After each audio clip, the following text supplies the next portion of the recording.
Sepanjang perundiangan dari Datuk, curahan rundiang nadibo urayan katonan mandatang menanbak tungkik patatah hinten balidik sopuh omeh urai raso kakokoh pamocian. Di tidak langga manadek diukur cepak ju gantang, cupak boyan gantang piawai bungka gonok teraju bayang naraco ukuan nadia.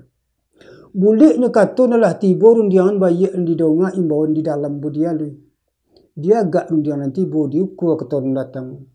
Rundiangan datang dari Datuk. Tanam bak bunga kembang di taman, tanam basusun bak barisan berbilai tahu daun tumbuh.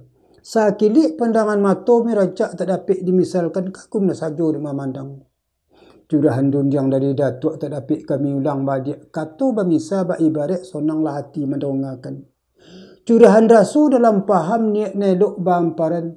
Tak jelo sutunan taurai tautan bonangnya si koci memecah dagi di bayangan silau lematu memandang. Baseru angin dari gunung runduak labuah batang dinggundi urik tajelo kapigaran. Diari elok nambah untung lenyato buolan tadi loih lausah basibiran. Di taluk jalo bermain di gunung tambatan kabuk di kampung adek badiri. Sopan santun budi maikik betul mula paham kasia dalam.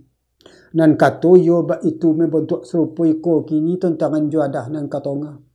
Umpamu pelang di lautan mesempan benamu budia lu sarik muatan baso basi penuh barisi renggendeng. Dek cepik juragan dondang cepik na indak menyalahi dibongkar sawah nan terondam dielo tadi ke kumpalan. Lah tak kombang lia nan godang diliik barisan lancang muatan cukup timba balik. Pasang suruk muaro todang bintang lan nampak kepidoman sawah dan ayak ke kemudi belaya malah tujuannya. Nan kajadi jauh di kami metu nambak umpamu pedi masak. Tangkai merunduk je buahnya daun bersusun timba balik. Sopiah lobek buahnya boleh sukulah hati nak manuai. Tapi semontang kebak itu keumpamu ikan dalam air semua beronang lah kita.